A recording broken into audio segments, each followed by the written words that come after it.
ஆன்மநேய உள்ளங்களுக்கு வணக்கம்.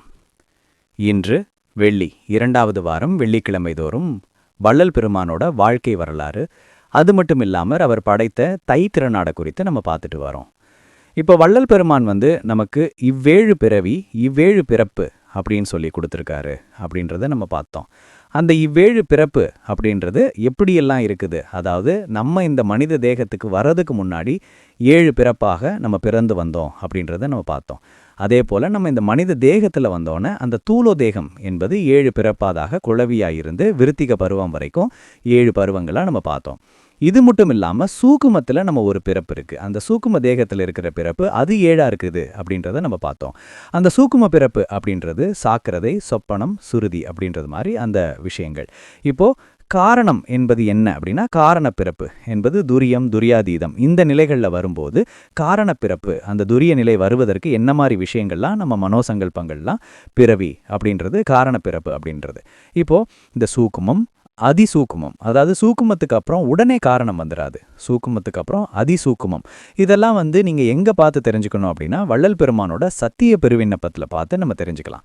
இப்போது இதெல்லாம் நம்ம பார்த்து புரிஞ்சு வச்சுக்கலாம், ப்ராக்டிக்கலாக பேசுவோம். ஓகே, இந்த பெருவிண்ணப்பத்தில் எந்த மாதிரி ஸ்டேஜஸ்லாம் இருக்குது, எந்த மாதிரிலாம் வள்ளல் பெருமான் இப்படிலாம் இருக்காங்க, இப்படிலாம் பண்ணுறாங்க அப்படின்றது ஒரு பக்கம். வள்ளல் பெருமான் என்ன சிருஷ்டி அப்படின்றது ஒரு பக்கம், என்ன பக்ஷம் அப்படின்னு பார்த்தோம். முதல் சிருஷ்டினா எல்லாரும் ஒரு பெரிய விஷயமா பார்க்குறோம். ஆக்சுவலாக வள்ளல் பெருமான் பெருவிண்ணப்பத்தில் ரொம்ப தெளிவாகவே சிருஷ்டினா என்ன, பக்ஷம்னா என்ன, பக்ஷ பேதங்கள் எப்படி வந்துச்சு அப்படின்றதெல்லாம் ரொம்ப தெளிவாக நமக்கு சொல்லியிருப்பாங்க. அப்புறம் இந்த மாயா சிருஷ்டினா என்னன்றதும் ரொம்ப தெளிவாக அதில் விளக்கியிருப்பாங்க. இப்போது சிருஷ்டித்து அருளல் அப்படின்னா என்ன அப்படின்னா, நம்ம ஒரு சிற்றணு பசுவாகி ரொம்ப நாளாக அதாவது சிற்றணு பசுனா என்னன்னா, ஆணவத்தை நம்ம ஆன்மாக்களுக்கு ஆணவம் இயற்கை அப்படின்றாங்க. அந்த ஆணவம் நம்ம ஆணவத்தா கூட சேர்ந்ததுனால பிறந்ததே அஞ்ஞானம் அப்படின்னு சொல்லி வள்ளல் பெருமான் சொல்றாங்க. அப்போ அப்படி ஒரு அஞ்ஞான இருளையே நம்ம என்ன பண்ணோம்னா, நெடுங்காலம் சிற்றணு பசுவாகி அருகி கிடந்த அடியனுக்குள் உள்ளொளியாக இருந்து அப்படின்னு சொல்லுவார். அப்படி பல ஆண்டு காலம் வள்ளல் பெருமான் ரொம்ப அப்படின்னு சொல்றாரு, மண்ணில் புதையுண்டு நம்ம இத்தனை வருஷம், அதாவது அந்த கல்ப காலம் அப்படின்னு சொல்றாங்க. ஒவ்வொரு பிறவியும் எந்த கல்பத்தில் நஷ்டமடைகின்றதோ அந்த கல்ப காலம் வரையில் தோற்றமில்லாமல் மண்ணில் மறைந்திருந்து மறுகல்பத்தில் தோன்றி இவ்விதமாகவே ஏற்ற யோனிகளிடத்தும் பிறந்து முடிவில் இத்தேகம் கிடைத்தது அப்படின்னு போட்டிருப்பாங்க. மண்ணில் புதையுண்டு இருக்கிறது, அதுக்கு பின்பா நமக்கு கடவுள் என்ன பண்றாருன்னா, அந்த சிற்றணுவா இருந்த நம்மளை உள்ளொளியாய் இருந்து அந்த இருள்ல இருந்து நம்மளை திறக்க வைக்கிறாரு. இதுக்கிடையில நடக்கிறது, இதுதான் பிறப்புக்கான ஒரு பெரிய விஷயம். அப்போ இந்த பிறப்பு எங்கிருந்து தொடங்குது அப்படின்னா, சிருஷ்டியிலிருந்து தொடங்கி பக்ஷத்துக்கு அதுக்கப்புறம் பௌதீக பேண்டம், இது மாதிரி அதுக்கப்புறமா நமக்கு மனித தேகம்.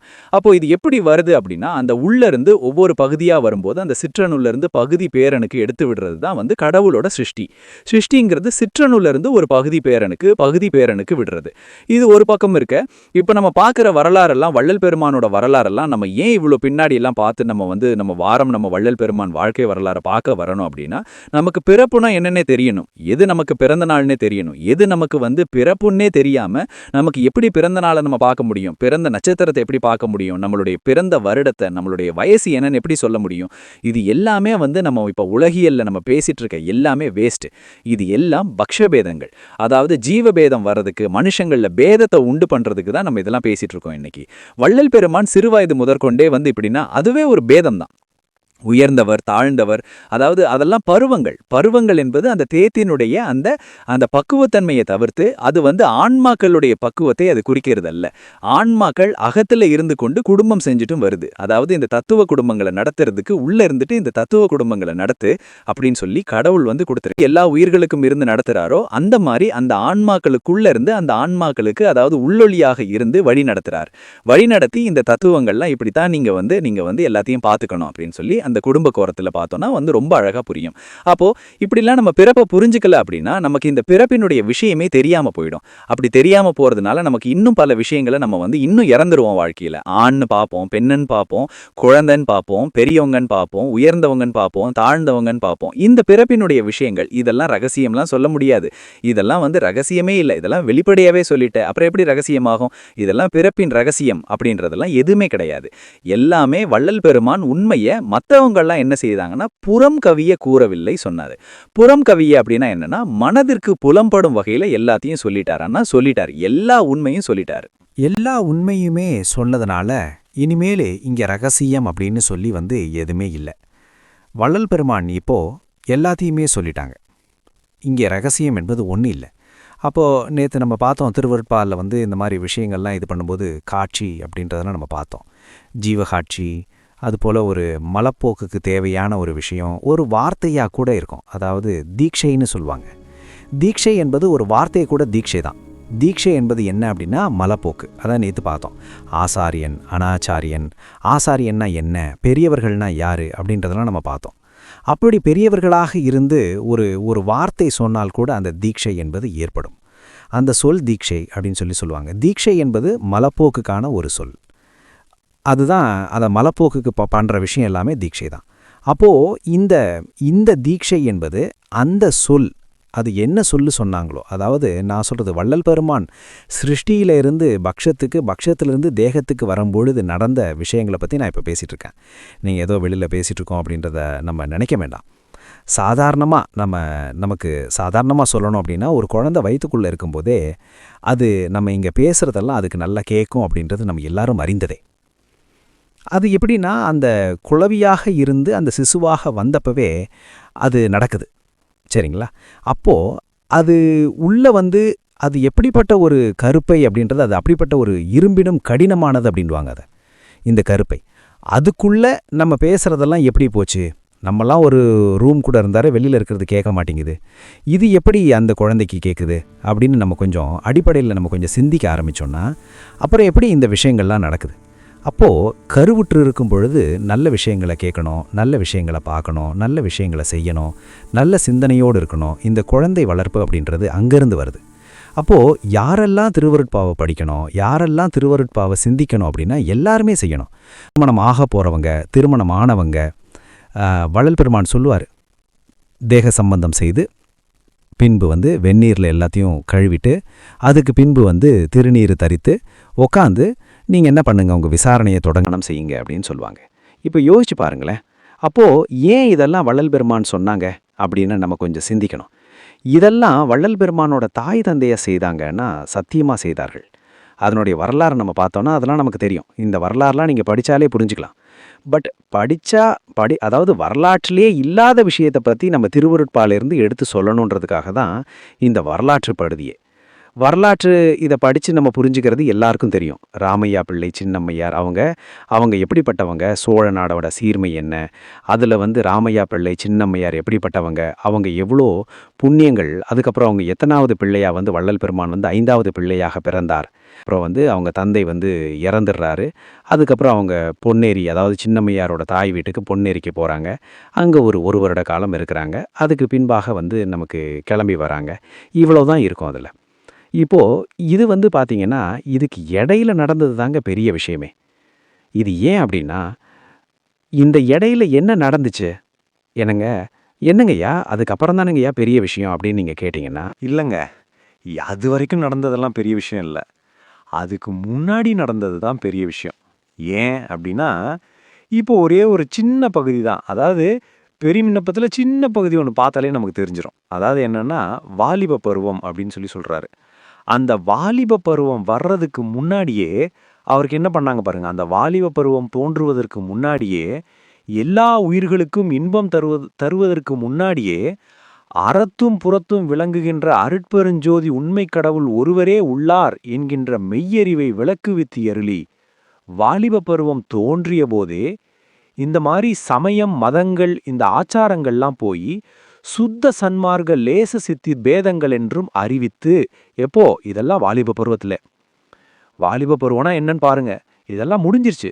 எல்லாம் முடிஞ்சு வாலிப பருவத்திலேயே அங்கனம் செய்வித்தது மன்றி, உலகியற்கண் பொன் விஷய இச்சை, பெண் விஷய இச்சை, மண் விஷய இச்சை முதலிய எவ்வித இச்சைகளும் இல்லாம உண்மை பேரறிவை அறிவித்தும் உண்மை பேர் அனுபவங்களை அனுபவிப்பித்தும் எனது உள்ளகத்திருந்து உயிரில் கலந்து பெருந்தயவால் திருநடனம் செய்தருளுகின்றீர். அதாவது உள்ளகத்தில் அமர்ந்தது எப்போன்னு பார்த்துக்கோங்க. அது இன்னும் கொஞ்சம் முன்னாடி பார்த்தீங்கன்னா குமாரபருவம். ஆனால் அங்கேயே உள்ளகத்தில் அமர்ந்து அப்படி அந்த பிறப்பிலிருந்தே உள்ளகத்தில் அமர்ந்துட்டார். நமக்கெல்லாம் பாருங்க இன்னமும் உள்ளத்தில் அமரல இல்லையா? அதாவது சபை எனதுலங்கன தான் அமர்ந்து எனக்கே அபயம் அளித்தது ஒரு அருட்பெருஞ்சோதின்றாரு. ஆரம்பமே எங்க? எந்த பருவத்துல அவருக்கு வந்து அவருடைய உள்ளத்துல கடவுள் வந்து குடிகொண்டார் அப்படின்னா, அது எப்போன்னு பார்த்துக்கணும் நம்ப. அந்த பருவம். அப்போலாம் என்ன சொன்னாரு வள்ளல் பெருமான்? அப்போலாம் என்ன செஞ்சாரு? அகவலோட வரிகள நீங்க எடுத்து படிச்சு பார்த்தீங்கன்னா தெரியும். அகவலோட வரிய நான் வந்து கோடிட்டு காட்டணும் இங்க. ஏன்னா அப்படி காட்டலன்னா நமக்கு வந்து இங்க கொஞ்சம் புரியறது கஷ்டமா இருக்கும். இங்க அகவலோட வரிகள்ல ஐம்பூத இயல் வகை அப்படின்றத நமக்கு ஆரம்பிக்கும். அது வந்து 336வது வரிக்கு முன்னாடி. எக்ஸாக்ட்டா 334வது வரி எடுத்துக்கோங்களேன். அதுல உலகெல்லாம் பரவ என் உள்ளத்திருந்தே அலகிலா ஒளிசெய் அருட்பெருஞ்சோதி. உலகெல்லாம் பரவ என் உள்ளத்திருந்தே அலகிலா ஒளிசெய் அருட்பெருஞ்சோதி. இப்போ நம்ம அகவல் பார்க்கும்போது இது நமக்கு புரிஞ்சிரும். இதனுடைய மொத்த சாராம்சமும் நம்ம பார்த்துருவோம். அதாவது இப்போ நம்ம ஏறத்தாழ ஒரு 12 வரி பார்த்துருப்போம்னு நினைக்கிறேன். புனிதர்கள் எழுதியதை தன் நினைவிலிருந்து மற்றவர்களுக்கு பயனளிக்கும் வகையில் எடுத்து கூற கூற விளங்கும். இது அகவல் பாராயணம். அப்போ இந்த உலகெல்லாம் பரவ என் உள்ளத்திருந்தே அலகிலா ஒளிசை உள்ளகத்திலிருந்து அருள் செஞ்சிருக்காரு. எப்போ செஞ்சிருக்காரு? வாலிப பருவத்துக்கெல்லாம் முன்னாடியே. அப்போ வாலிப பருவன்றது என்ன வயசு? இதெல்லாம் நீங்க போட்டு பார்த்துக்கோங்க. விருத்திப பருவன்றதே 42 வயசு. சரிங்களா? வாலிப பருவன்றது நமக்கெல்லாம் தெரியும் இல்லைங்களா? அப்ப அந்த வாலிப பருவன்றது என்பது அதுக்கு ஒரு குறிப்பிட்ட காலம் இருக்கும். அந்த குறிப்பிட்ட காலம் என்பது நம்ம என்ன நினைச்சுக்கிறோம்னா, திரும்பியும் நான் சொல்றேன். வாலிப பருவம் அப்படின்னா நம்ம அந்த தேகத்தை வச்சு தான் சொல்ல முடியுமே தவிர்த்து வேற எதையும் வச்சு நம்ம பார்க்க முடியாதுன்ற காரணத்தினால வள்ளல் பெருமானோட வயசை மேட்ச் பண்ணி பார்த்துக்கோங்க. அவர் அப்போ என்ன செஞ்சார்? அதுக்காக அவருக்கு அப்பதான் உள்ளகத்திலேருந்து அருள் செஞ்சாருன்னு கிடையாது. நம்ம புரிஞ்சுக்கிறதுக்காக நான் உங்களுக்கு சொல்றேன். இப்போ இதை முடிஞ்சவனையே அகவல்ல இன்னொரு லைன் வரும். எங்க வரும் அப்படின்னா, அடுத்து ஏன் இதை நம்ம லைனை பார்க்கணும்? இதை பார்க்காம நமக்கு புரியாது. சிவபதி அப்படின்ற ஒரு தலைப்பு வரும் அகவல்ல. அதில் 1032 4 6 8 சரி 1020லே பார்ப்போமே, ஏன் அவ்வளோ தூரம்? 1020 சிவபதியின் தொடக்கத்தில் உள்ளகத்து அமர்ந்து எனது உயிரில் கலந்தருள் வள்ளல் சிற்றம்பலம் வளர் சிவபதியே என்றாரு. இன்னமும் முடியல பாருங்க. அதாவது உள்ளகத்திலேருந்து எனக்கு என்னெல்லாம் செஞ்சாருன்றதை அகவல்ல சொல்லிக்கிட்டே வந்துட்டாரு. அப்புறம் எப்பா எனக்கெல்லாம் செஞ்சிட்டேன், அது முடிச்சிட்டாரு அகவல்ல, அதோடவே முடிச்சிட்டாரு. அதுக்கப்புறம் என் உள்ளத்துலேருந்து என்னெல்லாம் செய்ய போற அப்படின்றத எனக்கு செய்ப்பா, என் உள்ளகத்திலேருந்து எல்லாத்தையும் செய்ப்பான்னு சொன்னோடனே அந்த அந்த ஐம்பூத இயல் வகை எல்லாம் வந்துடும். அதுக்கு பிறகா நமக்கு இந்த சிவபதியில பார்க்கும்போது அந்த உயிர்ல எப்படி கலக்கிறாரு, உள்ளகத்தில் அமர்ந்தவர் எப்படி உயிர்ல கலக்கிறாரு, கலந்தருள் அப்படின்னு தான் இங்க சொல்லியிருக்காரு. அப்புறம் இதுக்கப்புறம் தான் இந்த கலக்கிறதுன்றது எங்க வந்து முடியும் அப்படின்னா, இதுக்கு இடையில உள்ள பகுதி தான் இந்த பகுதிகள், அகவல்ல மற்ற பகுதிகள். இதுக்கு பின்பு தனி அன்பு இதெல்லாம் முடிஞ்சு, செஞ்சுடர் இதெல்லாம் முடிஞ்சு, பரஞ்சுடர்லாம் முடிஞ்சு அருட்பெருஞ்சோதின்ற ஒரு பகுதி இருக்கும். அதுதான் 1556. அங்கதான் சபை எனதுளமென தானமர்ந்து எனக்கே அபயமளித்ததோர் அருட்பெருஞ்சோதி, மருளெல்லாம் தவிர்த்து வரமெல்லாம் கொடுத்ததே அருளமுது அருத்திய அருட்பெருஞ்சோதி. இதெல்லாம் சொல்லிட்டு இங்க அந்த உயிர்ல எப்படி கலக்கிறாரு மொத்த ப்ராசஸையும் இங்க சொல்லிடுவாரு. உள்ளகத்துல அமர்ந்து உயிரில கலந்து என்னெல்லாம் செஞ்சாரு அப்படின்றத வந்து இது அகவல்ல வந்து சொல்லி முடிப்பாங்க. அப்போ அதனால தான் நான் அடிக்கடி சொல்லுவேன், அகவலோட சாராம்சம் வந்து அந்த கடைசி 1556 தொடங்கி 1596ல் அது வந்து முடியுதுன்றதை நம்ம பார்ப்போம். அப்போ இந்த வரிகள் தான் வந்து முழுக்க முழுக்க எல்லாத்தையும் சொல்லக்கூடியது. இது வள்ளல் பெருமானுடைய வாழ்க்கையே மொத்தமாக குறிக்கிறது. இது மாதிரி எங்கே எடுத்து பார்த்தாலுமே வள்ளல் பெருமான் வாழ்க்கை நமக்கு அப்படியே தெரிய வரும். நம்ம பார்க்கறதெல்லாம் புறத்தில் இருக்க விஷயங்கள் மட்டுமே பார்க்குறோம். அதாவது புறத்துலேருந்து பார்க்கறது அப்படின்றதுனா என்ன அப்படின்னா, நம்ம பூர்வ ஞானத்துலேருந்து பார்க்குறோம். அப்புறம் நமக்கு இந்த பூர்வத்திலேருந்து பார்க்கலாம், உத்தரத்துலேருந்து பார்க்கலாம், உத்ரோத்திலேருந்து பார்க்கலாம். வள்ளல் பெருமான் நீங்கள் எதை பார்த்தாலும் இப்படி பார்க்கலாம். அதுதான் வள்ளல் பெருமான் நமக்கு அருள் எவ்வாறு விளங்குகின்றது அப்படின்னு சொல்லும்போது, காண்பார் காணுமிடம் காணப்படுமிடம் அப்படின்னு சொல்லுவார்.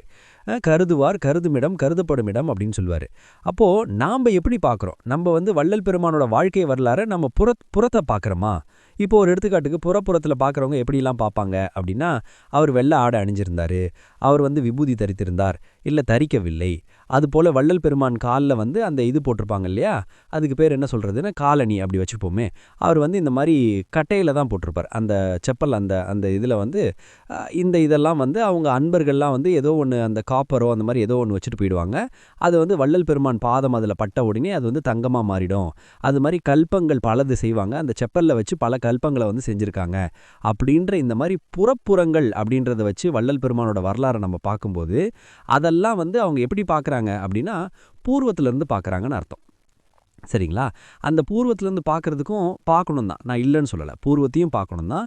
ஆனா பூர்வத்தை எப்படி பார்க்கணுன்றதுக்கு ஒரு நியாயம் இருக்கு. அப்ப அந்த நியாயத்தப்படி நம்ம பார்க்கணும். அப்போதான் அது ஒரு பூர்வ ஞானமா உங்களுக்கு வரும். இல்லன்னா வராது.